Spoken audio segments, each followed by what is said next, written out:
Merci Madame Gaillot. La parole est maintenant à Madame Stella Dupont pour le groupe La République En Marche et pour 5 minutes.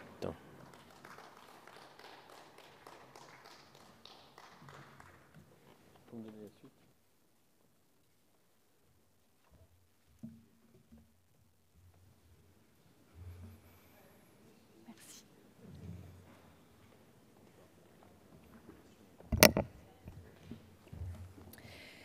Monsieur le Président, Madame la Ministre, Monsieur le rapporteur, Madame la Présidente de la Commission des Affaires sociales, mes chers collègues, nous sommes amenés aujourd'hui à nous prononcer sur la proposition de loi déposée par le groupe MoDem relative à l'amélioration de la prestation de compensation du handicap, la PCH. Parce que le handicap touche 12 millions de Français, 12 millions de citoyens de la République, il a été, dès le début de la législature, érigé en véritable priorité du quinquennat. Afin d'aller vers une société toujours plus inclusive, le gouvernement a fait le choix de mettre en place une politique globale et interministérielle permettant d'améliorer les conditions de vie et de ressources des personnes en situation de handicap. Cette politique volontariste se construit à travers de nombreuses étapes.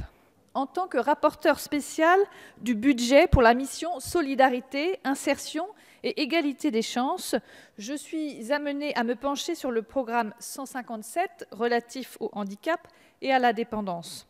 Le budget consacré au handicap et plus globalement à la solidarité nationale concrétise les engagements de notre majorité. Malgré un contexte budgétaire contraint, nous avons, à l'occasion du PLF, revalorisé l'AAH, l'allocation adulte handicapé, de manière significative. De 810 € à 860 € en novembre 2018, elle passera à 900 € à la fin de l'année 2019. Le gouvernement a ainsi décidé d'allouer des crédits supplémentaires en faveur du handicap, estimés à plus de 2 milliards d'euros sur la durée du quinquennat. J'ai eu l'occasion de souligner cette décision à l'automne, je la salue de nouveau aujourd'hui.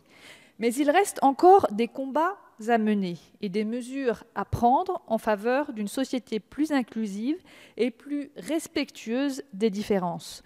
J'en suis convaincue, nous franchissons une étape supplémentaire aujourd'hui avec cette proposition de loi.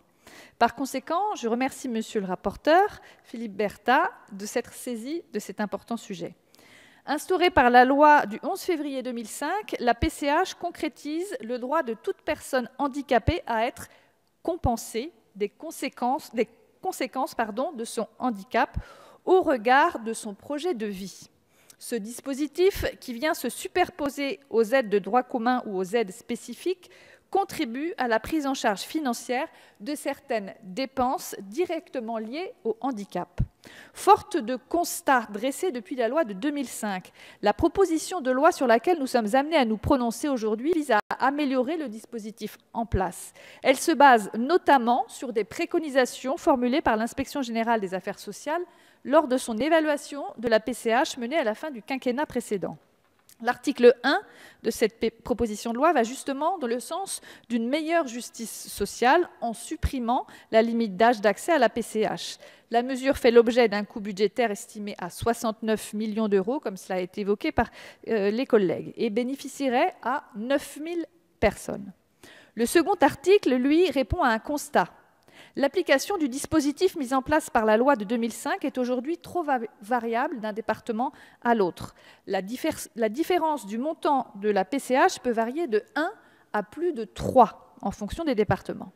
De plus, une grande diversité de fonctionnement dans les fonds départementaux de compensation est à noter, créant ainsi des injustices territoriales.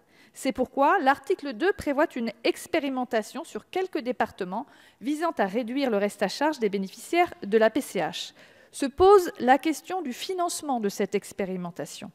L'État pourrait financer la dépense supplémentaire conformément à ce qui s'est déjà pratiqué en matière d'expérimentation, et je suppose que vous nous éclairerez sur cet aspect.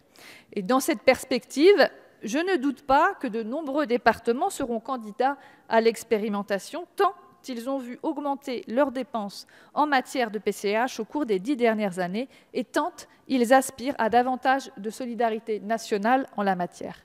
Cet article nous permettra de bénéficier d'une évaluation précise du coût financier et du périmètre exact dans lequel devra être pris le décret visant à habiliter le reste à charge pour les personnes bénéficiaires de la PCH.